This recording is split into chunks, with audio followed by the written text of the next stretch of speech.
number. I know many people joke around when they think about karate and say, well, are your hands registered, things like that.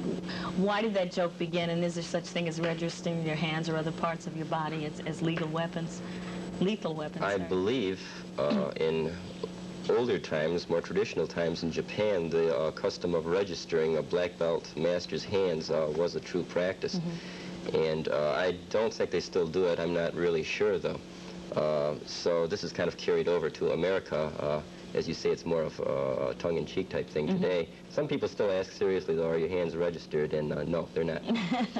Okay, let's take some phone calls right now. I'd like to remind you to turn down the volume on your set before you ask any questions or give any comments. We're on a 10-second videotape delay, and trying to listen to your question and answer 10 seconds later becomes very, very confusing. Trust me, I know what I'm talking about. Let's take our first call. Good morning, you're an open line. Yes, do you think Bruce Lee's Jeet Kune Do is far more superior than classical karate? Okay, thank you very much. Okay. Well, this, again, you have the modern versus the classical. You know, superior for what, I'd have to ask.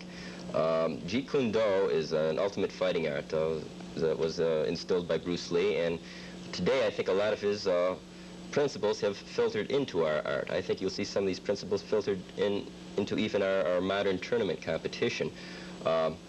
Again, you get to the classic argument of which is the best style, which is the most effective, and you can't really answer that. Jeet Kune Do is great for what it is, and classical karate is great for what it is. And as I say, in our school, we kind of practice a combination of the two. Yeah. So actually, that's a question you could debate over quite a bit. But Jeet Kune Do itself is actually supposed to be an artless art. Bruce Lee didn't even like the term Jeet Kune Do because then he figured he was classifying his system along with all the rest. And he just talked about ultimate fighting, and I think that's the thing that's on most of our minds when we take up a fighting art. You can't really say that one style is better than another, because if it was, everybody would want to study that one particular style. So it all depends on the individual student. Depends on what they put into their lessons and what they get out of it. Do you mainly use the classical, if it's totally separated, do you usually use the classical versions in competition or for demonstrations, and the modern in more everyday life situations? Well, the demonstration part of it, usually, you know, we like to start off with a classical thing, maybe get into some sparring types, you know, things, but in the tournament sense, everything is more or less, all arts are combined as one. Basically, you know, your strikes and blacks are very similar in a tournament situation. And in that way, the arts combine. And that's what is one good thing about a tournament. If I could add just one more thing, Karen. In the basic karate tournament, you have two divisions, kata and sparring. Now, more or less, this almost divides the two. Your kata is your classical form competition where you're judged by judges on form alone. Sparring would be actual fighting competition between two people. And if I could right now, I'll interject that September 10th, there will be a good opportunity for all the people in the Syracuse area who've been watching these shows to see Greg Tierney's Empire Open Karate Championships. And this will give everybody who's really interested some idea of what it's all about. And it's very entertaining. It really, really is. Definitely. And you gentlemen will be involved in the September 10th competition. Definitely. And that's at Lemoyne College. I'll remind you again at the end of the show. Let's take another call. Good morning, you're an open line. Yes, I was wondering, their movements on the demonstration they just showed on the film there, everything looked like they were telegraphed and everything. Are they that slow in the actual competition? Okay, thank you very much for calling. Well, again, we rehearse a demonstration a certain way. You know, all those moves were predetermined. We didn't just go out there and randomly throw techniques at each other. We could probably have done that because we're to a point that I think we have enough ability to, ad-lib something out there. But as we stage things like that, again, this is for demonstration purposes. These are the strikes that we use. You know, we're not just going to go out there flailing at each other full speed and risk somebody getting hurt. At a higher level, of course, sparring gets quite a bit more involved and quite a bit faster paced. But again, for demonstration purposes, some of the techniques we'd use, you couldn't even identify on a television camera. So this is basically the... And I was going to say, as you mentioned before, and going back to the Kung Fu television program, that's the reason why they slowed the movements down. Supposedly, yeah. I heard that, right? Okay. Good morning, you're an open line. Yes, how much does lessons cost? For this particular school? Yes. Okay, thank you for calling. What I recommend, we have a introductory course for anybody interested. 5 lessons, $20. Now, those are all private lessons, and they're with me. And they're just to give you a little taste of what karate is all about. You get a chance to practice it. We take the lessons maybe once a week. This will give you a few days in between to work on things. At the end of these lessons, we can sit down and discuss how many times a week you'd like to come down, if everything is all right, of what kind of lessons. We have private and group instruction. So we have various programs after that, but first 5, $20, and we take it from there. Okay. 2 questions I have for you. What age group do you start with? What age group do you end with? And why don't you give us a phone number where people can call you for more information? Okay, we've taught kids as young as 5. 6 is probably a little bit better to start with. The upper age limit, there is none. It depends on one's own ability and just what they think they can handle. This is something I recommend for anybody of any age, though we'll always start at your level. If you'd like to call us, we're out in Camillus Plaza. The number out there is 487-2867, and just ask for an interview. I can set up an interview with you, talk to you, give you more information, and as I say, we have that introductory series of lessons for those interested. Okay, thank you. Good morning, you're an open line. 984. Good morning, you're an open line. I wanted to ask one of the gentlemen, is karate good for a person like that has arthritis in their back? Would it injure it in any way by taking that kind of a course? Okay, we'll try to answer that. Thanks very much for calling. Yeah. Well, if there's any physical disabilities that anybody has, I always recommend you check it out with a doctor. If it's of a serious nature, arthritis I think probably would be. You should check it out with your personal physician and see what he has to say about it first. Basically, people with handicaps have taken up the martial arts, judo, karate, kenpo, and seen quite a bit of results, change in their condition, and for the better, for the most part. Now, again, it depends on how debilitating your injury actually is, though. You'd have to, again, talk that over with the doctor, and we don't just screen you out if there's anything wrong with you physically, but it depends on the actual condition. I might add that a lot of people who find it hard to exercise, yet they want to exercise, but it's just so nerve-wracking to sit down and exercise every morning. The martial arts is a wonderful thing because you're not just exercising, you're doing new things, you're experiencing new strikes, new kicks, new blocks, getting into the formal exercise of kata. There's something new every day, so you have nothing to really become bored at. So it's something to keep you going. And you're with other people that have the same problem, really.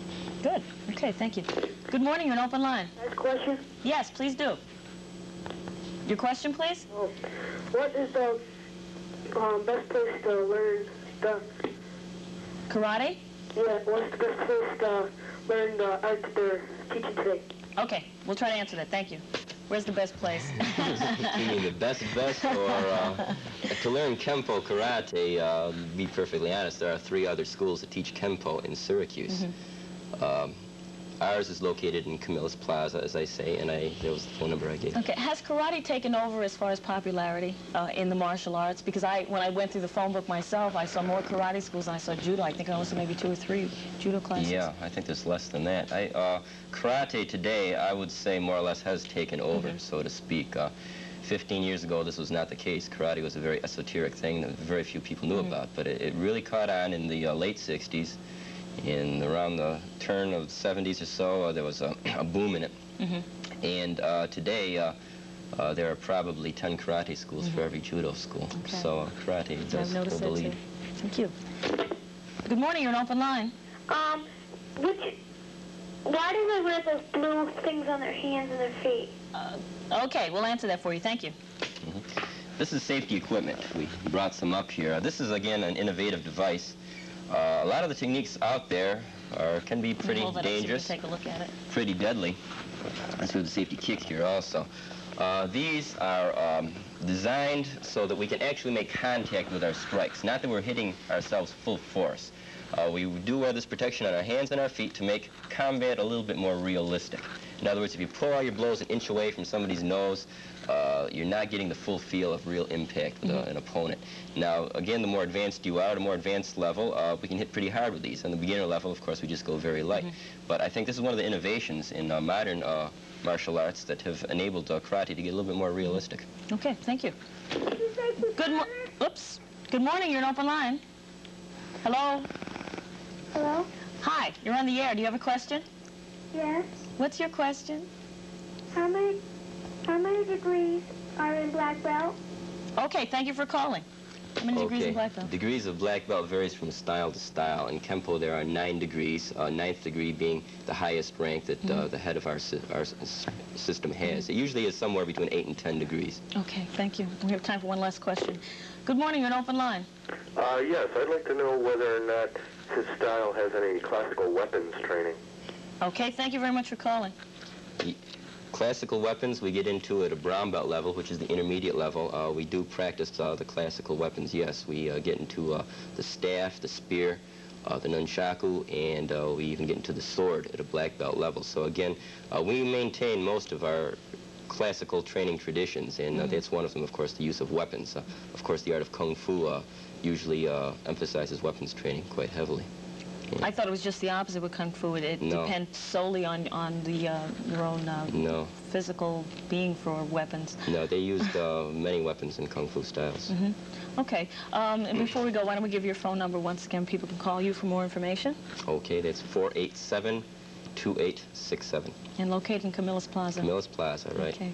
Thank you very much for calling. Sorry we didn't get to all of you. We will be back with a wrap-up of today's show after this.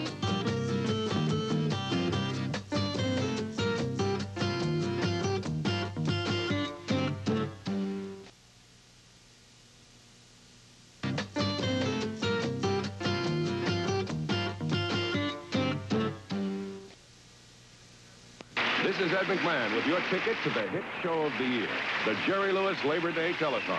You just never know what's going to happen.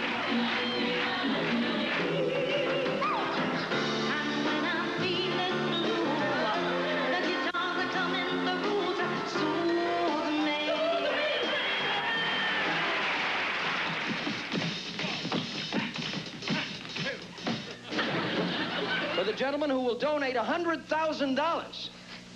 Really, to this great cause, I'll marry his wife on this stage tonight.